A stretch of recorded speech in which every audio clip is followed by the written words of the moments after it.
everyone. Welcome to the latest episode of the It Takes a Viking podcast. This is the official podcast of the Salem State University Alumni Association.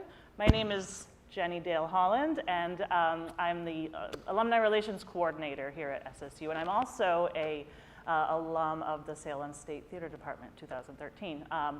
So I know all these wonderful people very well, and I am thrilled and honored to have them all here in the same room. It only took a couple years, but here we are. And so I wanted to welcome all of you and thank you for being here.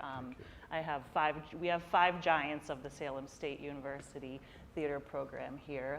I'd like to welcome David Allen George, James Fallon, Tom Luddy, Celena Sky April, and Whizz White. So thank you guys for being here. So, and today is a little bit, this recording of the podcast is a little bit different in that we have a live audience. Normally, we're recording the podcast episodes on Zoom, so this is a little bit different.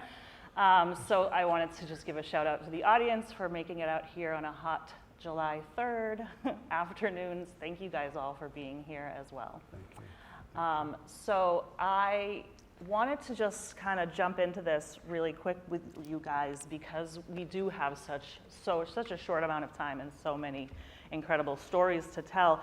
The way we like to often start off this podcast is to ask you to sort of talk about a little bit about yourself. So if you could just tell us who you are, when you started here, what brought you to Salem State, what your role was, and things like that. And we'll just kind of go down the panel and sort of dive into it that way. And we'll start. Well, I was teaching at Vincennes University in their 2-year program. Had been there for 1 year and was in the summer program. I had started summer theater there. And I got a telephone call from a friend and colleague that I had met when I returned to grad school at Indiana University, Jeff Huberman, who had been hired here, and it was in his 2nd year.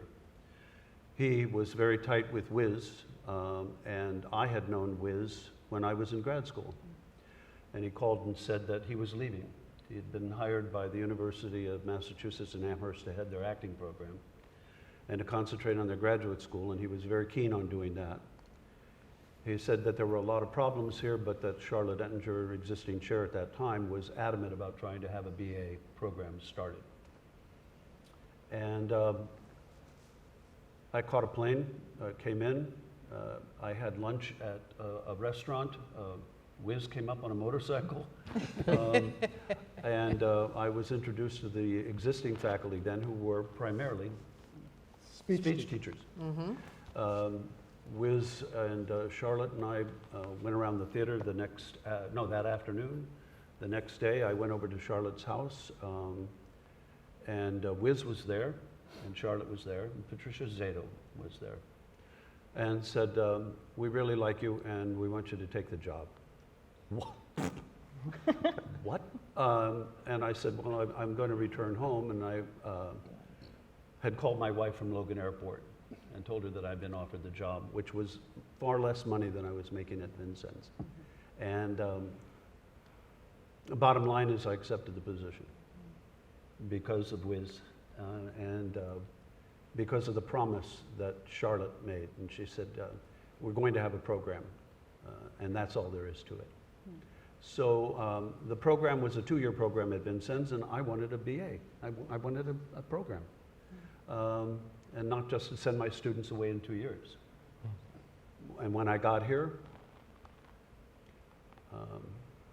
everything in my life changed. And I stayed for 42 years. Thank you. Jim? I'm Jim Fallon, and I arrived here in 1983. As far as I know, since he started, Whizz was the set designer, the lighting designer, and the technical director, and I think he was a little worn out. They were looking for a technical director. The year before, I had gotten my MFA from Temple University in design and tech theater, I spent a year working in, when I was at Temple, I spent all of my summers working for the Spoleto Festival in Charleston, South Carolina. Great experience. And then when I was in Charleston, the Young Charleston Theater Company was looking for a technical director, a scene designer, lighting designer combination. And I said, great, I don't have a job. I took the job. And I did 4 productions in 9 months, little productions. The Sound of Music, Oliver, The Trad Street Follies, an original production that the director wrote, and then I also did a production of Beauty and the Beast in the Circular Congregational Church. I was a little burnt out, having come from graduate school where there were all these people. The designer had a team of design graduate students doing the design drafting. The technical director had a team of technical students doing the technical drafting. But then I survived Charleston. I said, I just can't do this. So art search. I applied to all the jobs up and down the East Coast. And I ended up here. It was in August, early August, that I came up for the interview. And it was intimidating upstairs in the room in the corner, 3rd floor, hot summer day. There's a chair in front, and then there's a circle, semicircle of faculty. Well, we were auditioning you. I was The hard completely way. intimidated, and then it was great. They took me out to Pickering Wharf for lunch, and I just happened to be seated in the seat with the sun directly in my face. I didn't have my sunglasses. I couldn't see anybody. I arrived here in September, and I think I spent a lot of time writing the syllabi and bibliography for the BFA courses. The BFA had just been approved, of course, and so it's like, okay, I spent my time doing that and doing shows, attempting to crank out Whizz designs. So just like David got here and his first show was on trampolines,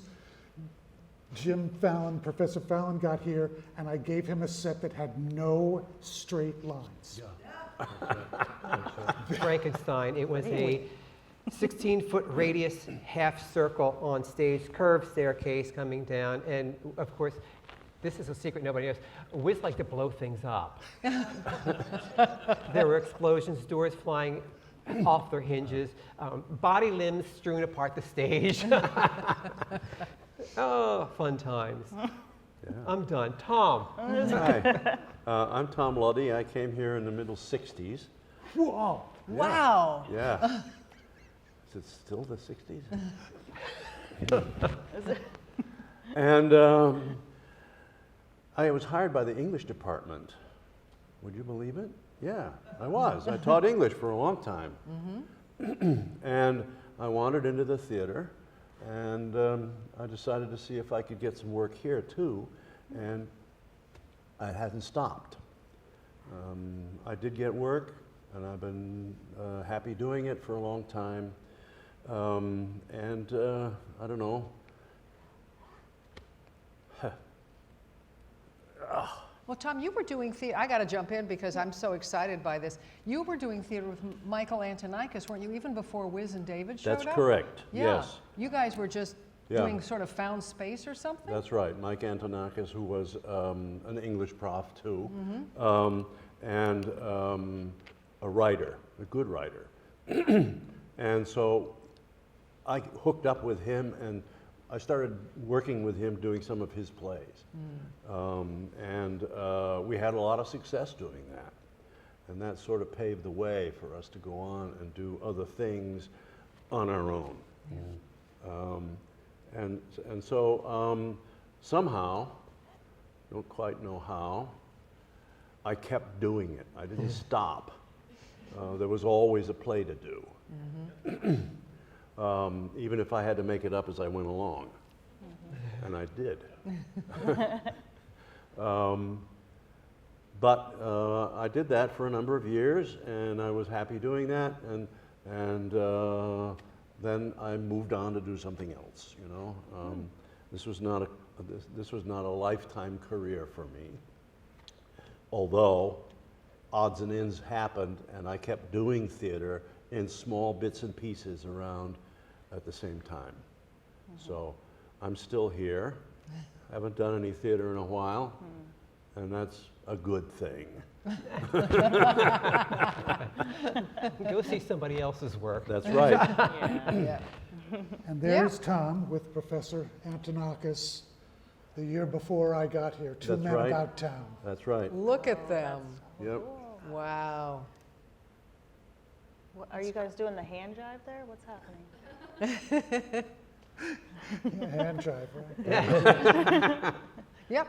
I'm Celena Sky April, and we'll go back a little bit of the backstory. I'm at graduate school at the University of Texas at Austin, and Jeff Huberman is there finishing his PhD, and he decides we need summer theater, so he brings in one of his dear friends, David Allen George, who we just called the Tornado, because David moved so fast. He was choreographing and directing Robert Bridegroom. I mean, we were just doing a ton of stuff. But from the moment David and I met, we just clicked. It was obvious we had been separated at birth and that we were just cut from the same cloth.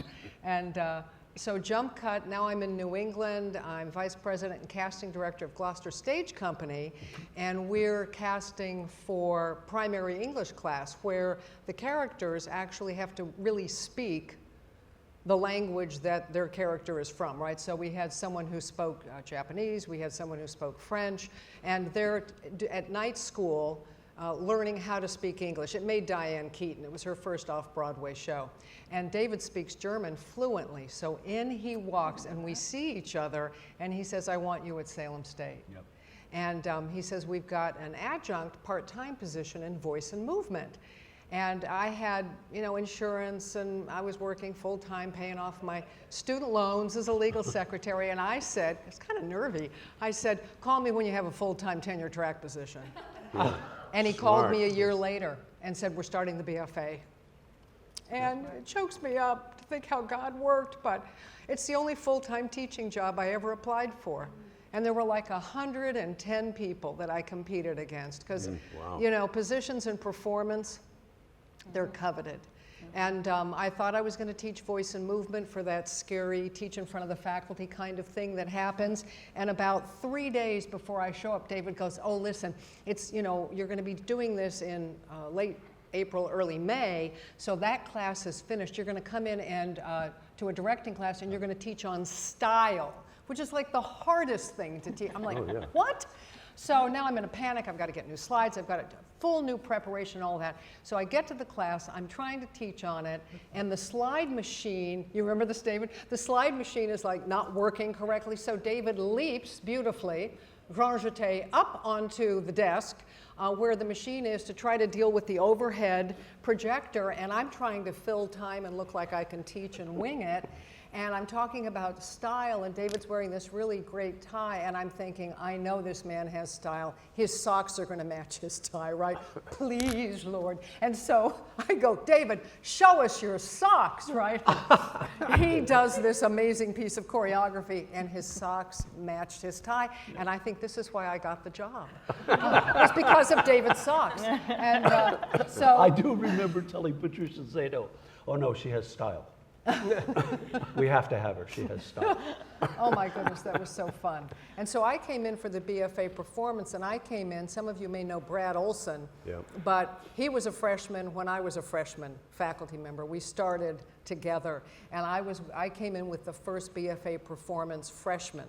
And so as they tracked through program, I'm writing the curriculum and the syllabi for the classes like the summer before they're taking the class. And by the time they were seniors, I had to write acting recital, styles 2, voice 2, and dialects for that senior year. And so ran 4 new classes that had never been taught before, and had a blast doing it. Yeah. And part of that was because David and I made a commitment when we got here. When he got here, we were sitting in our office, and we looked at each other, and I said, you know, David, what I got in graduate school is what we should be teaching our undergraduates. Correct. And you looked at me and you said, it's the same way in acting and directing. Yeah. Yep. We've progressed.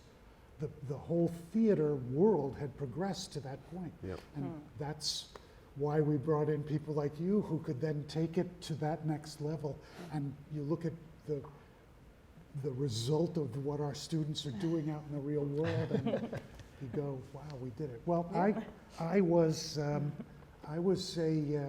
let's see, what did David call me in graduate school? Mad hippie at the helm. Uh-huh. I drove all the vehicles. We worked at Brown County Summer Playhouse together, and he saw me with my hair flying, driving the bus home one night, and he goes, "It's Mad Hippie at the helm." And we became great friends. I won't tell the story about how we met, though, because I know that can be embarrassing for you. Thank you. Someday you'll hear it. And you'll Another know. time. But I still had this little piece of me that wanted to be a rock and roll star, playing the drums. And so I got done with graduate school and I went, okay, I can't find, and my graduate supervisor was sending me out to schools in Indiana, and they were asking me the same question. How long are you going to stay here?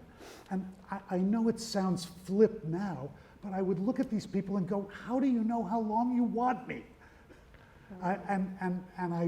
They didn't like that answer, so I wasn't getting any bites. And so finally, my old friend Jeff Huberman called and he said, "You want a job?" I said, "Sure." He said, "You got it. Be here in 2 weeks." I got hired over the phone with no contract, no administration, no nothing. They just said, "Come, you're hired." I came, and that was the end of it. And I walked onto stage and I found a young man who became one of my first students scraping this black stuff out of a Fresnel lens. And I looked at him and I said, "Excuse me, but that's supposed to be there." And that started my teaching at Salem State. Lesson number 1. Oh my gosh, that's great. Thank you. So can you guys take us back a little bit? And you already kind of touched on a lot of this, but can you just kind of take us back to, because I really want to focus on the history of the theater department and your contributions to that. So can you take us back to, like, how and when and why did the theater program here start? Well, And I know that's a big question, I wrote down a couple of things, and then I'm going to turn it over to Tom, because he was actually here. A man named Frank Callan, after whom the Callan Studio Theater is named, started teaching here in 1954. Ooh. Wow. And he taught all kinds of weird stuff, and finally he got put in charge of the speech department. And he said, "Well, I'll do this, but only if you'll let me teach a theater class." Mm-hmm. And so he invented in 1961 the very first theater class at Salem State. It was an intro, Yes, it was introduction to theater arts. Mm-hmm. So that started it, and then I don't know how Charlotte got hired. Do you know anything? No, I don't remember. Anyway, I remember Charlotte really well, but I don't remember how she started here. somehow in trying to get speech teachers one year, Frank looked around, got some applications, and he found a woman named Charlotte Ettinger who happened to live in Marblehead. Yep. And she was an actress, but she also had been trained in speech. So he hired her as a speech teacher, and then she started working with a group called the Footlighters. That's right. Right? And there was a student group, and as a matter of fact, they had their clubhouse in the light booth, actually it was a projection booth at the time, Yeah. in the old auditorium back in the back wall. And they weren't very good residents. And so the next year, Jeff and then Charlotte hired Jeff. Mm-hmm. And I was still finishing my master's, and Jeff had finished, so he took the job here, and then he was here for a year, and he called me, and that famous phone call, and the way that he got them to do it was he said, "This guy will come in and he will take over the auditorium and make it so that people can actually use it again." Because I guess people were eating lunch. Yeah. Yeah. It was like a secondary lunch hall, and you'd come in and you'd smell good food and bad food. Bananas. So I came in and I locked the doors. The footlighters, all of the kids that liked doing theater hated me because they said, well, that's our clubhouse and we got a theater and we can hang out here. And I said, look, there are 100 places to hang out, but this is like a church to us. This is where we do our work. This is where art happens if you want to make it happen. Yep. And I'll never forget, they did a production of Man of La Mancha, and they didn't do it here in protest. Like, I was willing to come in, I was going to open it, I was going to be here, I was going to make sure they had lights and sound, and nope, they wanted to protest me, so they did it at Beverly High School. And I'll never forget this line. We went and saw the show. It was an abject horror. The day of the show, the director decided that there weren't enough people on stage. I don't know if you know Man of La Mancha, but it takes place in a prison. There were no prisoners. So he went around the high school and he grabbed kids and he said, I'll give you $1 if you come in and be a criminal.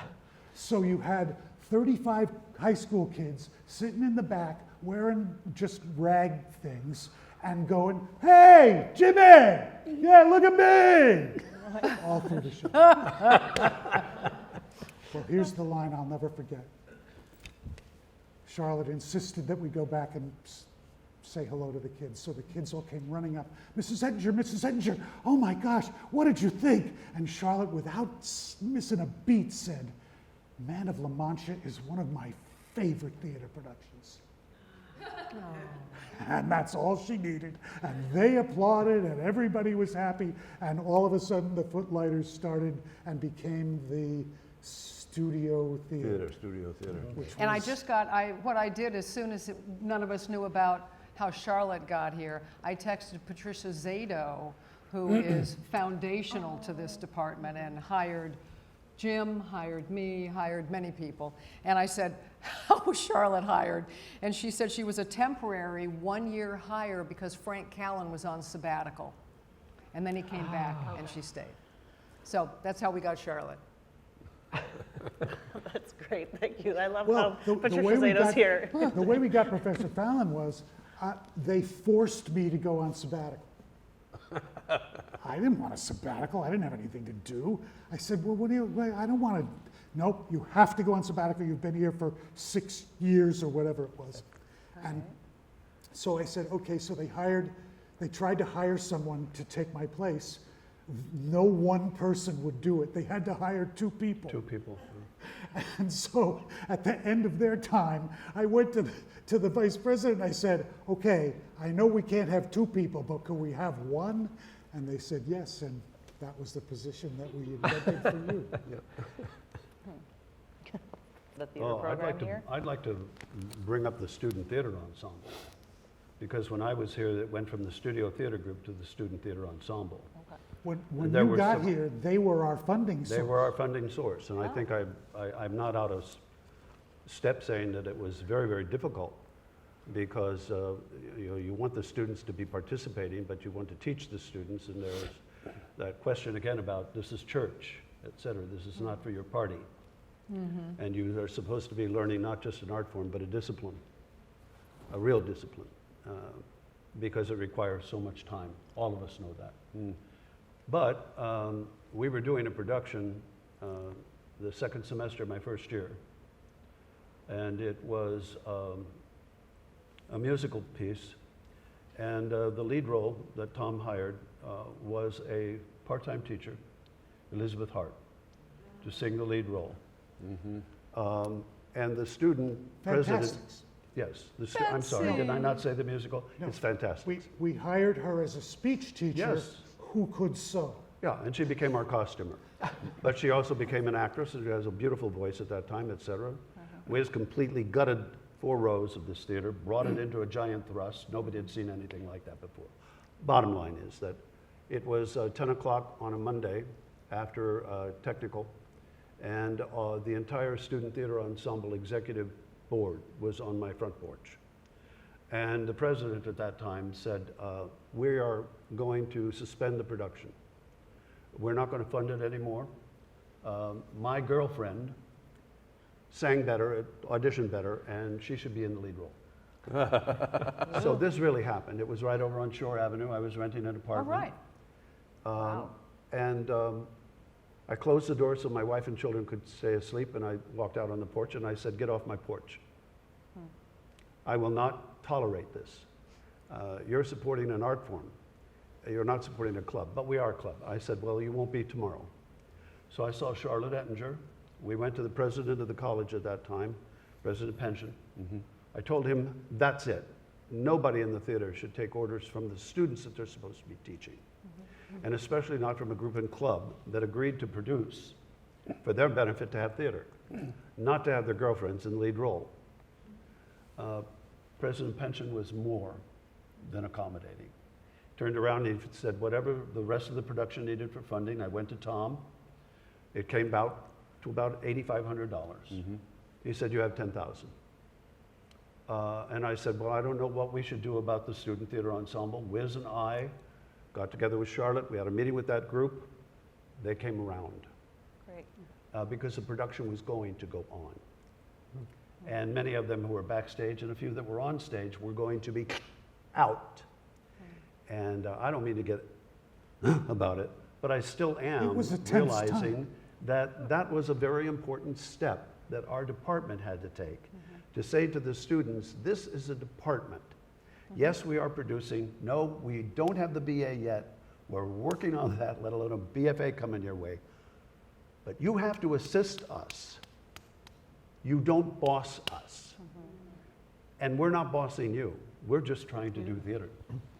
And out of that, the Student Theater Ensemble became its own producing group, but had any one of us as an executive member of the department to go to for reference, et cetera, for their meetings, et cetera. The whole dynamic changed in 1 year.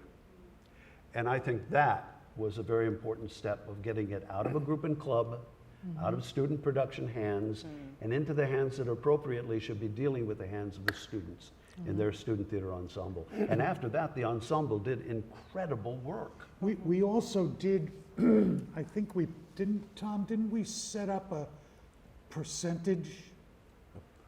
Wasn't there, we said that there will always be So many students. 75% students? Yes, Yes. and 25% could be off campus Right. or from the That's community. right. Yes. Or we said, and we did occasionally hire a professional actor. Yeah, Yes, absolutely. it was 25 to 75%. There's nothing like yeah. learning from someone who already is out there doing doing this. And that seeing- 75% also included non-theater majors. Right. Because that was part of our recruitment, but also it just allowed people who loved theater, who were on campus, be a part of it. But then, of course, Tom needs to do Agnes of God that has 3 actors, and he hires a faculty member.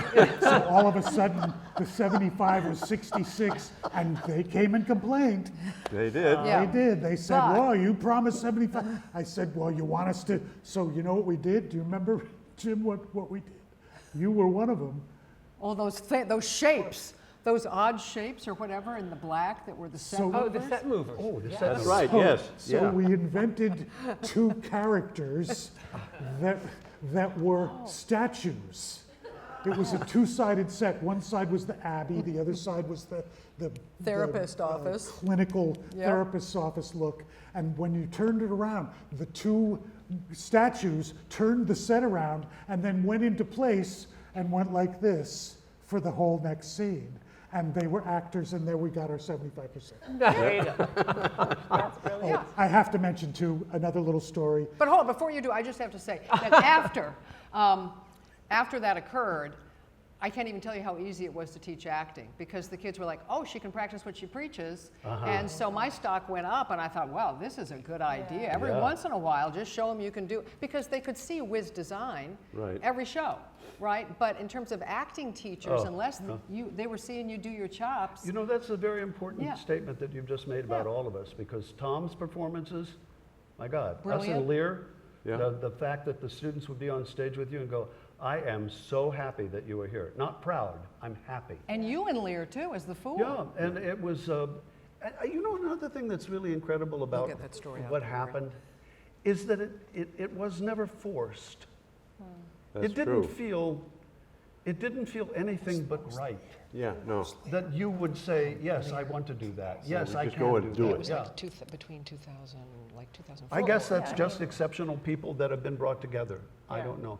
It makes sense in if you look at it from a sort of like an apprenticeship sort of way, you know, you're teaching them, you're on stage with them as part of their education. It makes sense, right? Because you learn by doing, right? We all know That's this. correct. Oh, yes. So Oh, when yeah. you're on stage You with get to your make your teacher, mistakes in public doing it so you with don't your make them teacher. again. Yeah. Yeah, So, really There's, helps. there's King Lear, for those of you that didn't see it.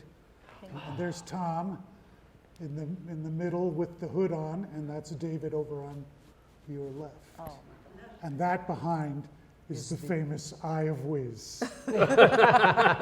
Which, I gotta tell you, when you said yes to this idea, sometimes you go into a director and you have this idea and you know it's kind of crackpot, but you go, you know what, I got this could be really cool. I went in and your mind just exploded with what we could put behind and with these actors, and it was my favorite, amazing. though, was when David would stand up at one point and it looked like the lightning was going into his head. No, and what was great too is Tom and Eileen with their world travels, we were able to use, when we wanted to put it in a locale, because there's like 17 locations in Lear, we were able to use your very authentic photographs Yeah, from Europe yeah. so we could create place and have that given circumstance be real specific. So that was a gift too. Not only that, but having you on stage, both of you. That was fun. That was fun. That was one of those moments where I felt like Emily in Our Town, where I thought this isn't going to happen again. Every day, stay Yeah, present. There's David Stay being present. himself, and I believe this was one of your photos. That's one of Luddy's. Yep. Yeah. You took that in know- a castle somewhere? Yeah. Yeah. Yeah. It amazes me, now that I'm thinking about sitting here and going through this with all of us, it amazes me on almost every production that we ever did, that the word collaboration, which is brought up in the theater over and over and over again, not so much compromise, but collaboration, not so much giving in and giving up, ever. I mean, when Tom and Whizz confronted me when we had our office in the lobby of the old auditorium, that they wanted to suspend over 5,000 pounds of a ship for final passages from one beam in an old building that should have been condemned. I was chair at that time, and I said, "Are you kidding me? We can't do this, Tom. We just can't do this." Watch me. That's exactly what you said, too, because he had that one behind him going, all this nonverbal about how fantastic it was going to be. And in 10 minutes, because I was so concerned, that they have people Yeah, there it is. underneath this ship and moving it. And then when it came out over the audience, Yeah. it was one of those moments where, I'm at home, and if the phone were to ring, I'd vomit. Okay, people have been killed. That's all there is to it. The ship has sunk. Jim loved the idea so much that when he heard about it, he goes, "Yeah, I'm going to have to build this, but you know what? I'm going to be in it too." Oh, There he is. We love that beard. And there's another thing about all of this, to answer a question about how the growth. I think it's by risk-taking and not Sure. being afraid of the risk, of embracing it and saying to each other. I still will remember sitting on the stage with St. Joan of the Stockyard, which was a radio play by Brecht, not to be necessarily staged.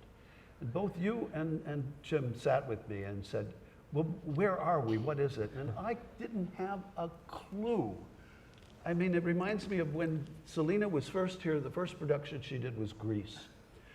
And she was beside herself because the opening was not working. You recall this. I do. And we were in that same office, and Whizz said, "We'll find another $2,500.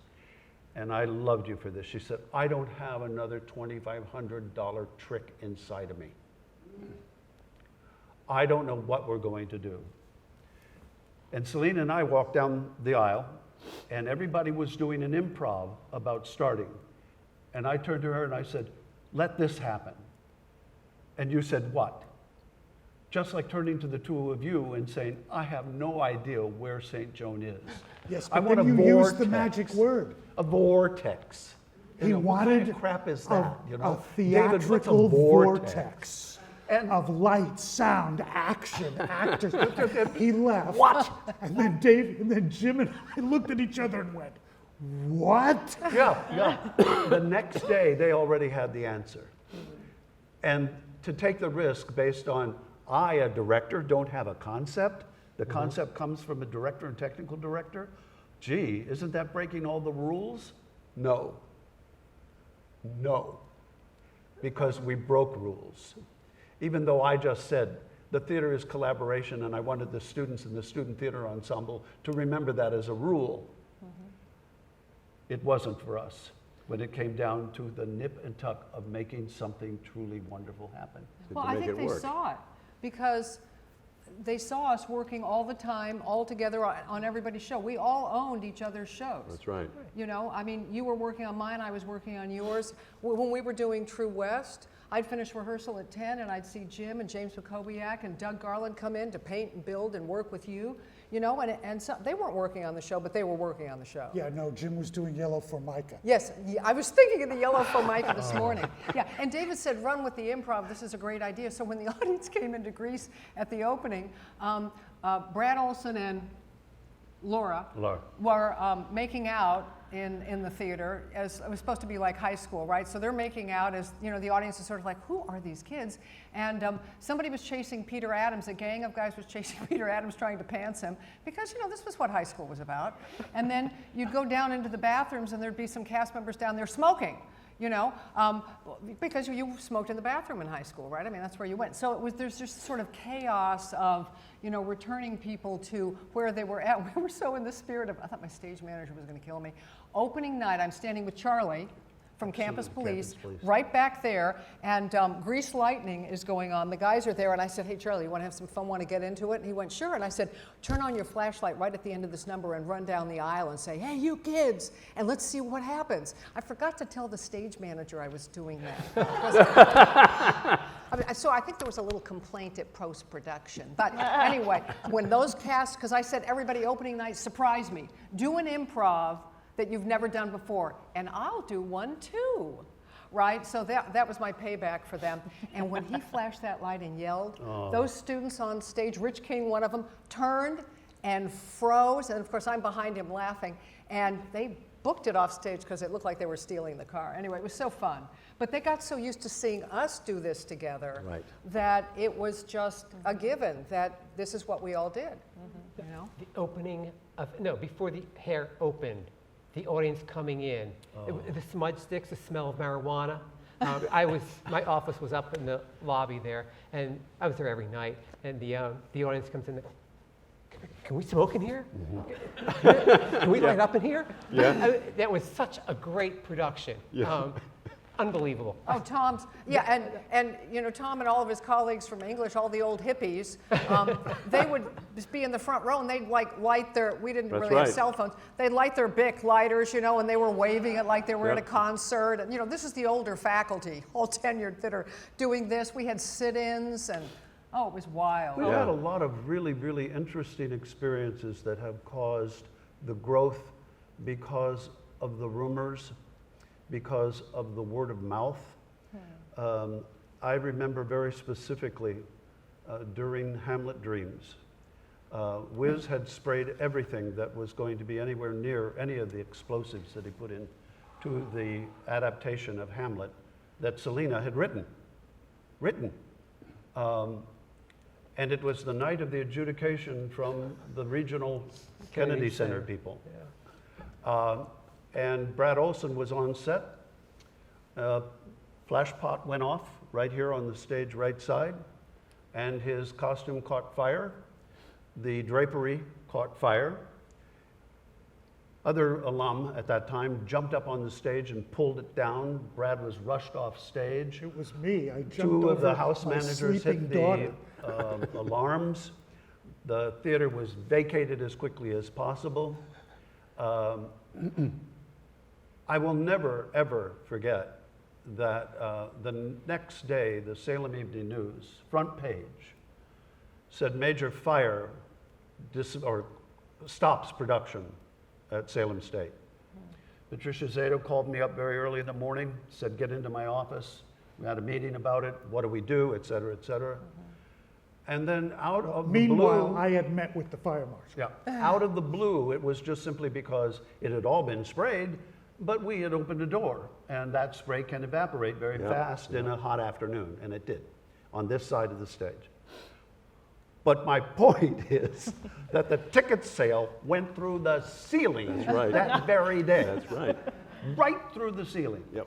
They wanted to see it. They wanted to be a part of it. They wanted to know what the Salem Evening News was saying. Here's the funny part, is so it's a packed house when this fire happens, so Brad catches on fire and then starts to run off stage. Tom Braxton leaps through the air and rips it off his back, so Brad's no longer got material smoldering on him, but as he moved off, that's what ignited that.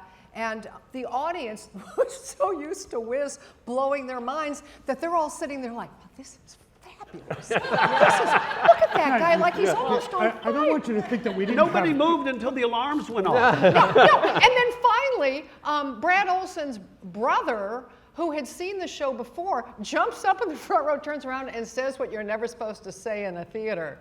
He said, hey, everybody, it's a fire, right?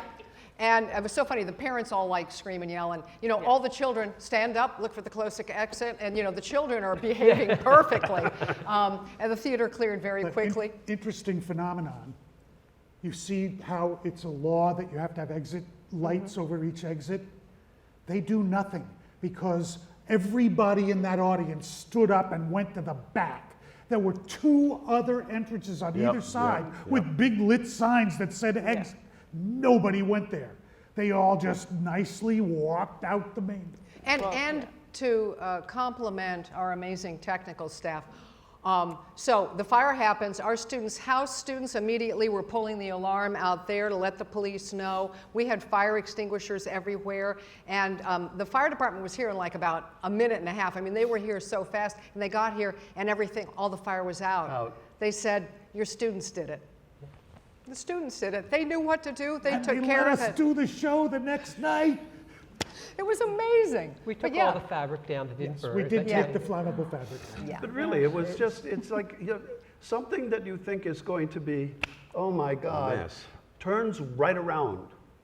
And the word of mouth about things that were done, such as the ship, or in Pippin, to have the Salem Evening News, and the log became a huge supporter of Salem State Theater.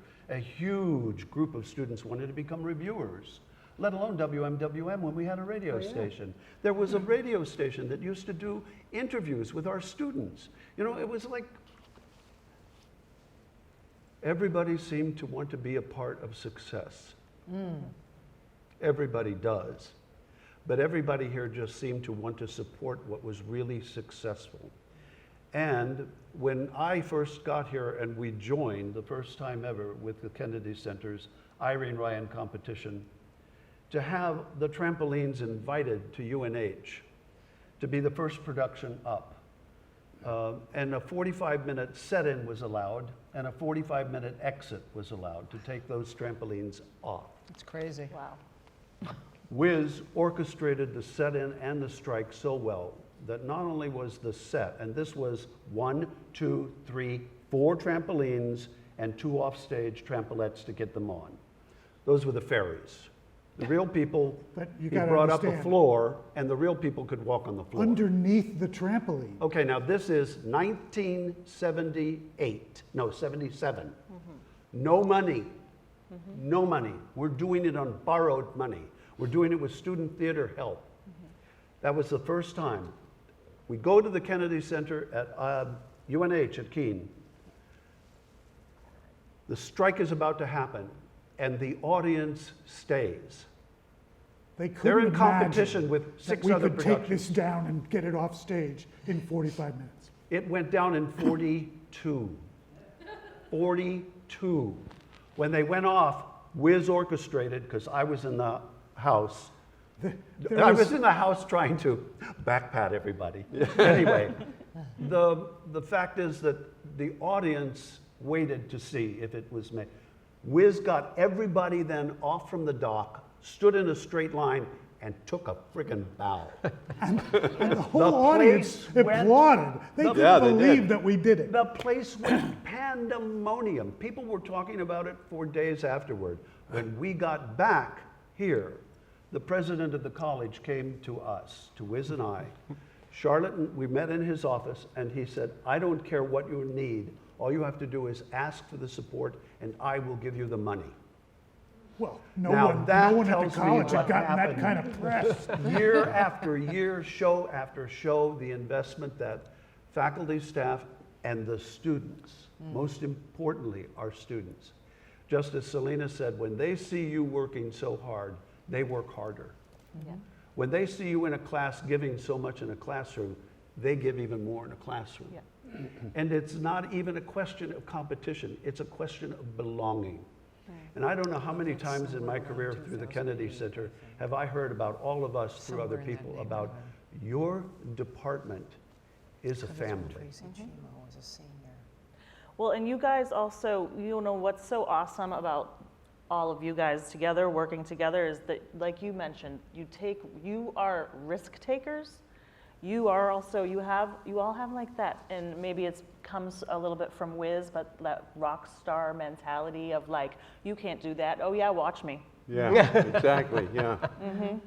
You know, like, so, I mean, I think that's kind of, and you guys have such, what's the word? Chemistry together as a team, and you know, and that is what, in my experience as a student here, you brought that, and it was sort of like the foundation of the theater department. Like your chemistry, your collaboration, your rock star attitude, like you know what I mean? So it was all magical. Going along with what David said, I think when the administration sees the quality of the productions, the national awards that are being won for the Irene Ryan, I don't know how many Irene Ryan national winners we've had, quite a few. Oh, yeah, it was- And the design tech students also winning national awards. It's like, yeah, these guys need a theater. Can you Right. imagine Yeah, what's going to that's happen? how you get the support.